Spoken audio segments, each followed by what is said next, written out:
When I first moved to Seattle 4 months ago, this was the first Washington State Ferry I ever rode, so this one means a lot to me. She's quiet, she's smooth, and built in 2017, she's practically brand new. Today, we're riding Chimicum. Seattle is just about as far away from anyone I knew as I could get. Moving here was the first time in my life I'd ever been truly alone, and I will say, I've never been as lonely as I was my first month living here.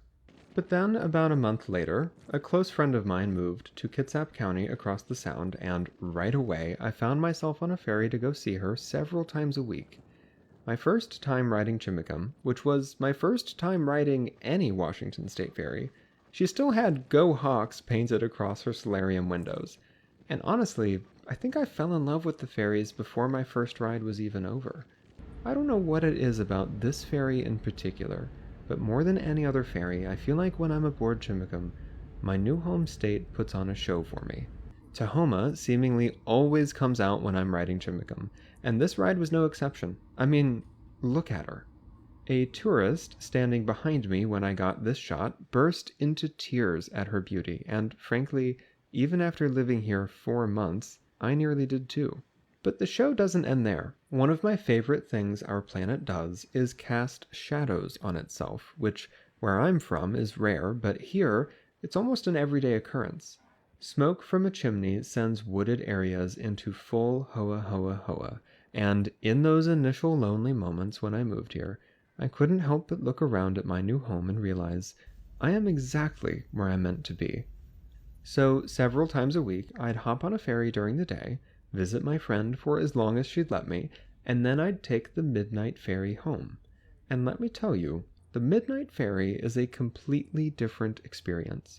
More often than not, I'd have a huge part of the ferry to myself. It was mostly empty most of the time, and the few other passengers usually used that time to take a nap or chip away at one of the puzzles set out by the WSF staff. If you're seeing this and thinking the midnight ferry is a liminal space, you are more correct than you'd think. Yes, it has that fluorescent lighting, empty rows of seating, liminal space vibe we all recognize, but in a truer sense, the word liminal comes from a Latin word meaning threshold. It is meant to be a transitional space not only between two physical destinations, but between one chapter in your life and the next. And in that way, yes, the midnight ferry aboard Chimicum quickly became for me the liminal space between companionship and solitude, between the warmth of platonic love and the emptiness of a city who didn't know my name. At night, without the sun telling me in which direction we're headed, the double-ended, nearly symmetrical design of the ferries was at first disorienting. I'd walk to the front of the boat to watch the Seattle skyline approach, but instead find myself staring out the back of the ferry into an inky black landscape. It took some getting used to, but now that I have friends in the city and the loneliness has faded, I find myself enjoying a midnight ride on Chimicum not as a liminal space, but as a chance to forget about my surroundings and breathe.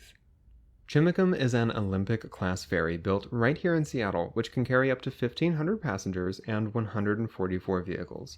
The Olympic class was loosely based on the Issaquah-class ferries, which, if you've been watching this series, you'll know are some of my favorite ferries in the fleet. It's no surprise, then, that with their modern construction, intelligent layout, and smooth ride, the Olympics are probably my favorite ferries to ride on a regular commute across the Sound. They are simply fantastic. Cross the Pickle Fork and you'll find comfortable seating, ample table space with usually many puzzles set out, a modest galley that still has everything you need except for... Actually, small rant. Washington State ferries. Why in God's name do you not serve Seattle dogs on the Washington State ferries? Do you have any idea what a missed opportunity that is? You could create a situation where in one hand you have a Rainier beer while looking at Rainier across the Sound, and in the other hand, you have what I would argue is probably one of the best regional hot dogs you can get.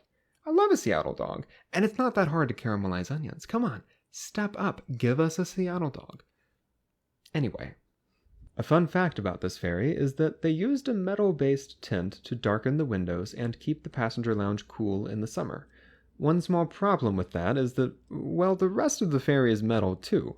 So what they did is accidentally create a giant Faraday cage in which no one can get any cell service. Recently, WSF debuted a test program to provide Wi-Fi on the ferry, but if I'm being totally honest, my phone was completely unable to connect to it, so I think it might still need some work. Let's step out onto the Pickle Fork and see how windy it is on Chimacum. It's not very windy. Head upstairs to the sun deck and you'll find what is, so far, my favorite solarium in the fleet.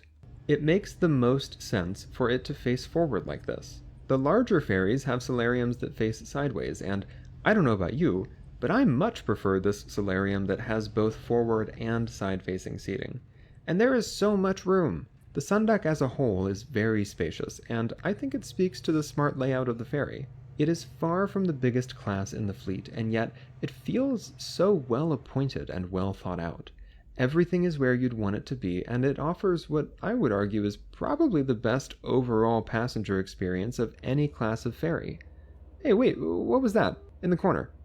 Hey, it's the Carlisle 2. I love that little guy. It's not part of the WSF fleet, so I probably won't make a video about it, but it is so cool to me that any of the Mosquito Fleet ferries are still serving the community.